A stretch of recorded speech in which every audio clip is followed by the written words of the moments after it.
Muy buenas tardes. Es un gusto estar acá con ustedes. Jaime, José Leonardo, dos viejos amigos, muchas gracias por la invitación. A todos ustedes, pues, mi alegría de estar en este lugar, en este auditorio, en esta universidad. Y voy a ir lo más rápido que pueda, pero con tranquilidad, para que tengamos una buena oportunidad de conversar. Lo que yo voy a hacer es contarles cómo pasar la página, pero antes de contarles cómo pasar la página, les voy a… ¿Cuál es este? Les voy a hacer una pequeña introducción, y la introducción tiene que ver, y a mí siempre me gusta explicarlo, por qué estoy yo aquí hoy, en particular por qué estoy yo aquí hoy como político. Si yo soy un matemático, yo soy un científico, yo soy un profesor, esa es mi identidad, esa es la identidad que yo escogí para hacer en la vida. Siempre me gusta reiterar, y si volvieran a ser, volvería a ser profesor.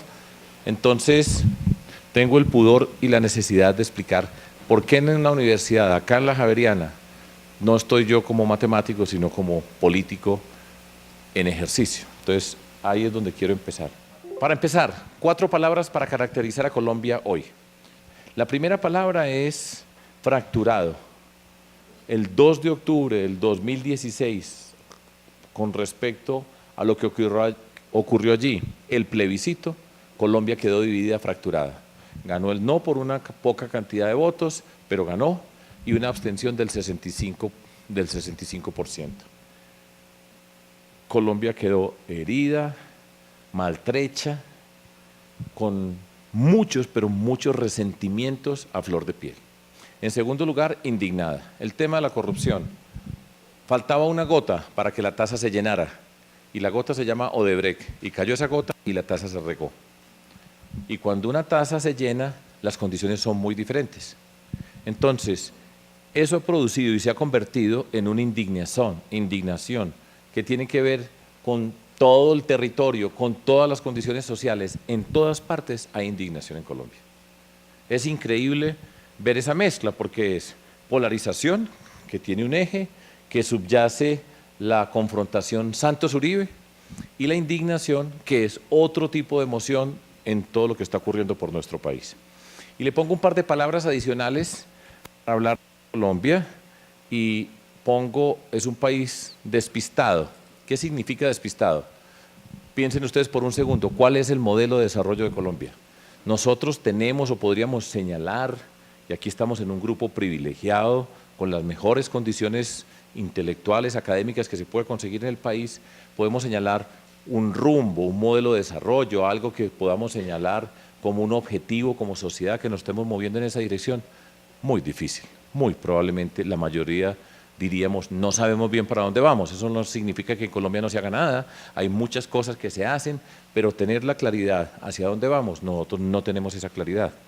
De hecho, y la empato con el punto que viene a continuación, se hizo una apuesta política de modelo de desarrollo, pongamos en términos del presidente Santos en su primer periodo, la locomotora minera, esas rentas petroleras se han caído y el país no tiene una dirección. En particular, la cuarta palabra, Colombia es un país desambientado. Eso significa que no hemos entendido la dimensión del tema ambiental como componente de nuestro desarrollo. Hay eventos que estamos viendo a diario, desde la votación en Cajamarca, esta tragedia de Mocoa, que nos hace pensar acerca de cuál es el papel del desarrollo sostenible en la construcción de una sociedad. 4 palabras que no son amables para el país, que se convierte todo esto en todos esos espacios que les estoy señalando. Uno puede encontrar en unas partes rabia, en todas partes desesperanza, una desconfianza muy grande. Es impresionante la desconfianza, el malestar que existe con la política, con lo público, con las instituciones. No es un buen terreno, no es agradable estar bajo esas circunstancias, pero esas son las circunstancias en las que estamos viviendo, y lo que quiero plantear hoy es cómo avanzar entendiendo esa Colombia, estando ubicadas en ese terreno, para avanzar y demostrar que las cosas se pueden hacer. Es un reto grande. Piensen en un cuaderno, está la página llena, no nos cabe, estamos en una página totalmente llena, no cabe una letra más. Arriba tenemos el título de la página y es Violencia y Destrucción en Colombia. Yo creo que fácilmente estamos de acuerdo. Nosotros ya hemos visto la película de la destrucción en nuestro país, llena. No nos queda un detalle, una modalidad por descubrir. Esa página nosotros tenemos que pasarla. Y cuando uno pasa a una página que está llena, a continuación viene una página que está en blanco. Nuestro reto es pasar esa página y darnos la oportunidad de empezar a escribir la página que está en blanco. Ese es el sentido de todo este trabajo. Pero tenemos que tener un cuidado muy grande y es que no se nos vaya a devolver la página que estamos pasando. Ese es el sentido de lo que les quiero explicar a ustedes, y hay una pequeña fórmula allá abajo: paz más legalidad más educación igual oportunidades. Esa es la página a la que nosotros le estamos apuntando. Habitualmente en el contexto de la política y de lo público no se habla de cuáles son los conceptos sobre los cuales nosotros construimos, cuáles son esos puntos básicos que nos permiten y nos motivan a hacer política, y todo lo que nosotros hagamos de una forma u otra tiene que estar referido a lo que nos motiva y lo que nos sostiene. Y se los voy a explicar. Nosotros tenemos, yo lo pongo acá, 4 valores: dignidad, respeto, reconocimiento y capacidades. Nosotros tenemos una apuesta desde la dignidad, con el respeto y el reconocimiento por las capacidades de personas y comunidades.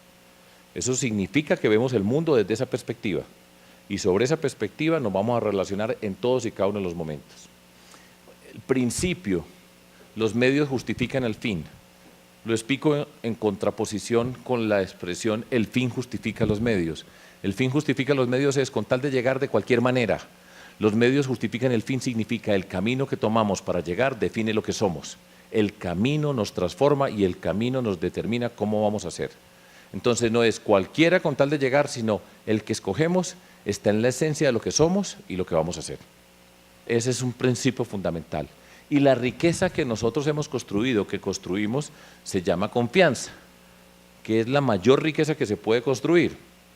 Con plata compran, y se compran muchas cosas, en términos políticos, líderes y votos, los que quiera, pero no hay ningún lugar, ninguna circunstancia con la cual se pueda comprar confianza. La confianza se construye. La confianza entonces significa que creemos en los medios para llegar al lugar. Y ser coherente y consistente, que es la fórmula simple que yo pongo allí para la confianza, significa que nosotros vamos caminando, cada paso que vamos dando no contradice los pasos anteriores. Y ser consistente significa que tenemos los principios los mismos siempre y en cada lugar. Si nosotros somos capaces de ser coherentes y tenemos esa consistencia, construimos confianza. Esa es la gran riqueza que nosotros hemos construido a través de todos estos años, en términos políticos. ¿Cómo vamos a pasar la página? Voy para Colombia. ¿Cómo es que vamos a pasar esa página? 3 puntos: reconciliación, lucha contra la corrupción y la educación, el motor de la transformación. La reconciliación va a ser esa forma para implementar unas condiciones que eviten que se devuelva la página. La lucha contra la corrupción es otra página que tenemos que pasar, y la página en blanco es la que nosotros vamos a escribir con la educación como motor de la transformación. Esos son los conceptos fundamentales sobre los cuales vamos a construir. Yo no estoy presentando un plan de gobierno, un programa de gobierno, no es el momento. Estamos escuchando, haciendo un planteamiento básico, pero desde esta perspectiva nos acercamos a la sociedad, que es una perspectiva que recoge lo que hemos construido, aprendido durante todos estos años en tantos lugares. Todo esto para escribir esta, la que viene. ¿Cuál es esta? La educación, la ciencia, la tecnología, la innovación, el emprendimiento y la cultura.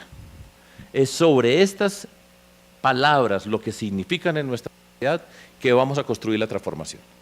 Y esta es una página. A partir de estos conceptos, cambiamos de protagonistas, de la destrucción a la construcción, de guerrilleros, paramilitares, narcotraficantes, ilegales y corruptos, maestras, maestros, científicos, innovadoras, emprendedores, del mundo de la cultura. Vamos a crear, vamos a construir, vamos a dignificar el espíritu humano. Ahí es donde nos transformamos nosotros. Y hay que empezar a escribir. Estoy diciendo hay que, y tenemos que llegar al poder para no decir hay que, sino hacerlo. Hablo de las desigualdades para ilustrar un punto fundamental que tiene que ver con mi motivación personal. Todos nosotros tenemos motivaciones personales, tenemos nuestra historia, tenemos nuestras convicciones, nuestros ideales. Colombia es una sociedad profundamente desigual. Mida la desigualdad en el sentido que la quiera medir, en la más sencilla el coeficiente Gini, mire la clasificación mundial y nosotros estamos arriba. En la parte superior de la tabla está Colombia. En el contexto de América Latina, pues más. Es profundamente desigual nuestra sociedad, esa desigualdad tiene una profunda dosis de injusticia y en particular una sociedad donde el origen social no determine las oportunidades que vamos a poder tener en la vida. El primer punto, desde nuestra perspectiva, para construir lo que nosotros queremos construir es la educación. Para luchar contra las desigualdades, educación. ¿De qué manera en el equipaje que nos vamos a construir nosotros en la vida tenemos educación? Sin educación será imposible construir una sociedad justa y luchar contra las desigualdades. Nosotros escogemos el punto, los mecanismos para relacionarnos, para construir. Y esa es la perspectiva nuestra. Dignidad y capacidades. Dignidad del valor de todas las personas como seres humanos, que valemos exactamente lo mismo, por eso nadie vale un peso, porque ninguno de nosotros tiene precio, en el sentido de la política y del desarrollo de las capacidades asociadas con estas condiciones. Donde se honra la dignidad, se construye la transformación. 1994, gobierno de César Gaviria, convocó a las mentes más lúcidas de nuestro país. El padre Vasco fue uno de los de la misión de sabios, profesor matemático de acá de la Universidad Javeriana, jesuita, fue uno de esos.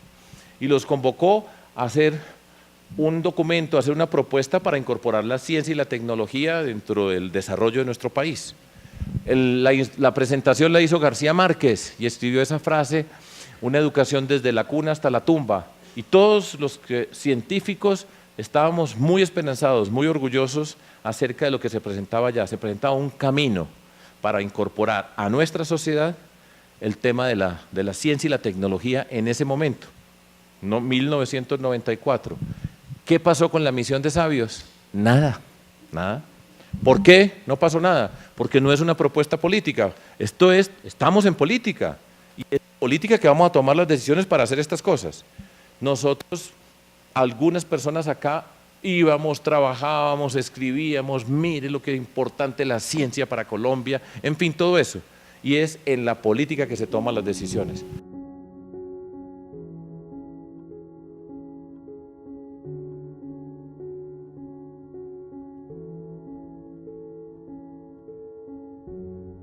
En todos los lugares que nosotros fuimos, en cada colegio decíamos, ¿cómo estamos en la educación acá? En términos de la evaluación de los expertos, muy mal, pésimo estamos. ¿Qué hacemos nosotros? Lo primero, y voy a usar esta expresión, porque en este mundo de la educación hay muchas cosas que pasan, es un reto para nosotros los que pertenecemos a este mundo de la forma que pertenezcamos, pero habitualmente hay una mirada desde expertos en el mundo de la educación que se escuchan cada que salen las pruebas Saber o las pruebas PISA y pues se dice la calidad de la educación en Colombia es muy mala. Nos podemos comparar con el Perú u otros y como todo lo de nosotros en América Latina pues ahí más o menos vamos, ¿cierto? Pero es muy mala y la explicación de por qué es muy mala la calidad de la educación en Colombia es relativamente sencilla. Voy a exagerar un poquito, pero no estoy exagerando mucho para ponerlo. Es que las personas que estudian educación son los más malos de todos. Los más malos que entran a la universidad son los que entran a estudiar educación. Y salen los más malos. Y esos son los que estudian educación y por eso la calidad de la educación es mala. Solución: creen los incentivos para que los más buenos estudien educación y va a ser la mejor. Demostración. Quedó demostrado, impecable, si esa es la lógica. Entonces nos dice, y mire a Finlandia.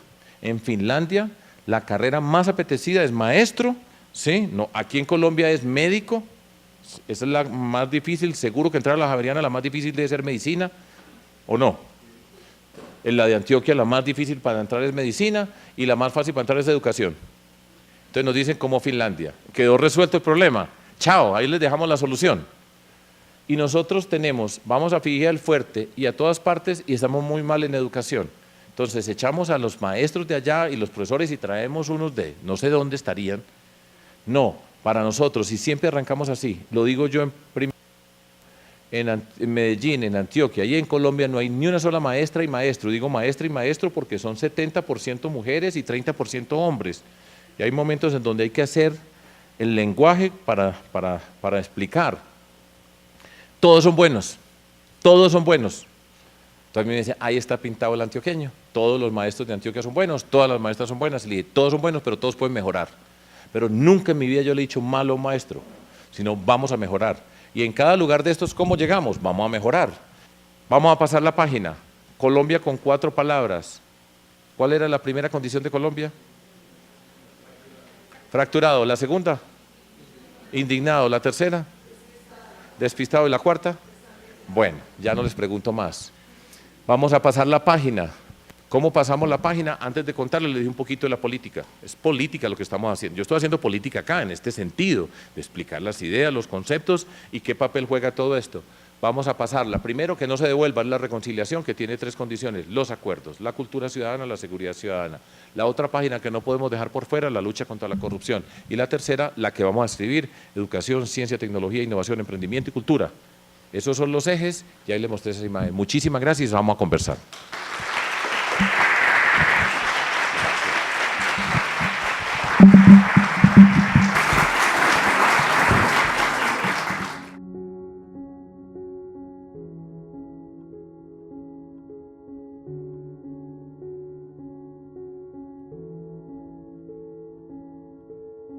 Yo sí creo que esto que escribió Sergio de nuestro país en 4 palabras, yo creo que ese es nuestro país. Estamos hartos, hastiados de la politiquería, estamos con mareo, nos da trasboco, nos da mareo. No queremos más de eso. Y todos estamos de acuerdo en eso. Pero a mí, y yo sí quiero desafiarlos en esto y retarlos, porque yo sí creo que como educador, uno de mis desafíos es ayudar a formar la conciencia crítica de la gente para que realmente participe y participe activamente en política. Porque es que nosotros decimos, sí, no estamos hartos, pero no vamos a votar. Y ahí está la abstención del 65%, del 70%, que es vergonzosa, que se ve en nuestra universidad. Para las elecciones internas que tuvimos aquí fue una masiva abstención. O sea, a la gente no le interesa participar, pero eso sí, para criticar después, todos. A ver, y los pocos que participan, entonces, ¿será que son lambones, son sapos, son cepilleros del rector, del decano? ¿Qué son? Hombre, eso no es. Es que nos toca participar en las decisiones, nos toca participar en la construcción de este nuevo país, de esta nueva sociedad, y con indiferencia no. Perdónenme, ¿por qué ganó el no? Porque ese día amaneció lloviendo, porque hubo un huracán en la costa, porque era domingo, porque qué pereza levantarse, no, porque las encuestas dijeron que ya ganaba el sí, entonces ¿para qué voy a votar? Y entonces no participamos. Entonces me parece eso gravísimo. Yo creo que hay que pasar la página y se pasa la página con esas propuestas que nos hacen muy claramente, que yo creo que coinciden muy bien, por ejemplo, con nuestro proyecto educativo. Me encanta, una formación integral que le apueste a las dimensiones sociopolíticas, a la dimensión ética. Dijo Sergio muy claramente, el problema es ético, el problema es de valores, el problema es de formación que se da, y no lo dijiste también, pero es muy importante, desde la familia, desde la escuela y por supuesto en la sociedad, los 3 articulados trabajando en conjunto por ese propósito, eso sin duda.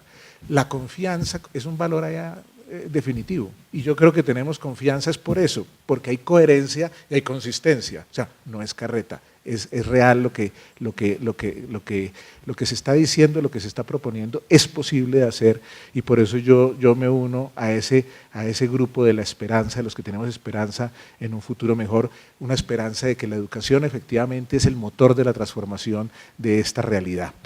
Y al final una palabrita, porque no, pues ya se acaba el tiempo, esa apuesta por la calidad a mí me parece definitiva, pero no también como discurso, sino realmente como una apuesta en serio de todos los actores.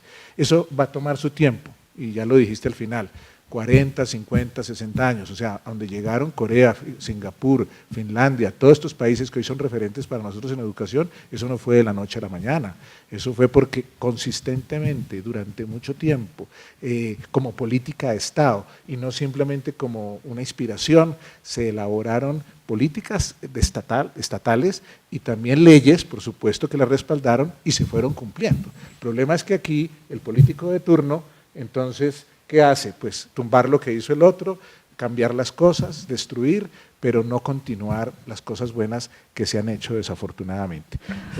Ahorita está de moda la corrupción y la anticorrupción. tú has repetido muchas veces comprar el voto, comprar el voto, comprar el voto. Cuando a mí me dicen comprar el voto, me viene a la cabeza que hay alguien que tiene capacidad de comprar el voto. Es un uso de poder. Si una persona no tiene poder, si no tiene el recurso, pues no va a poder comprar voto, porque comprar es un elemento de consumo. Entonces hay gente que puede comprar votos. Pero a mí lo que más me preocupa no es solamente la compra del voto, sino la conciencia del que vende su voto. Y me parece que el tema de el vendedor, de nosotros, del país, vendiendo su voto, es un tema que toca profundamente la conciencia política de las personas. Y cuando nosotros hablamos de conciencia política de las personas, pues se podría resolver reglamentariamente, normativamente, como tú lo has dicho. Pero creo que esa no es la única manera de tener una ley que no permita la impunidad, sino también educación. Es decir, la educación es el modo de educar la conciencia. Y creo que ese es un elemento muy importante. Lo que quiero decir es que no hay que esperar al nuevo político para hacer educación, sino creo que la educación está presente en la vida cotidiana, está presente en la vida diaria, y no está presente solamente en el alma de los estudiantes desde el punto de vista institucionalizado, sino está presente en la vida cotidiana y en la vida diaria de todos. En ese sentido me parece que también los modos de hacer política es un modo de hacer educación. Sergio ha dicho, yo estoy aquí como político, no estoy como matemático. Yo lo primero que le aprendí a Sergio fue leyendo un artículo sobre estocástica, una cosa sobre matemática hace mucho tiempo. Pero le he aprendido cuando él ha dicho una frase como lo más bello para los más humildes. O cuando explicó ahorita una cosa enredada que es la relación entre coherencia y consistencia. Coherencia, dar pasos, seguir en sus pasos, ¿sí? No devolverse, no cambiar los pasos, no vender el paso. Y eso está guiado en consistencia por un principio. Eso también te lo he aprendido a ti. También aprendí sobre Peque, muchísimo aprendí sobre eso. ¿Sí? Y también he aprendido cuando tú señalas que el problema no es solamente normativo, reglamentario, sino es un problema ético. Vuelvo nuevamente, hay un modo de hacer política, yo creo que tú sí estás algo como matemático, pero estás aquí como político, pero celebro mucho que también estás como profesor, porque creo que hay una obligación, que es lo que quisiera compartir contigo, ¿sí? Creo que hay una obligación cuando nosotros hacemos política, también tenemos que hacer un tipo de pedagogía civil y ciudadana. Los modos de hacer política ejemplifican, los modos de hacer política educan, los modos de hacer política orientan. Y me parece que los modos de hacer política de otros sujetos, de otros grupos, no nos está orientando y no nos está dando un mensaje pedagógico, y los mensajes pedagógicos fundamentalmente van a la construcción de una conciencia. No sé cómo será Compromiso Ciudadano, no sé si vas a decir ser candidato o no, si serás presidente o no, pero creo que en cada momento, en el modo de hacer política, estás siendo profesor y estás haciendo una pedagogía para el país. Y a mí eso me parece supremamente importante.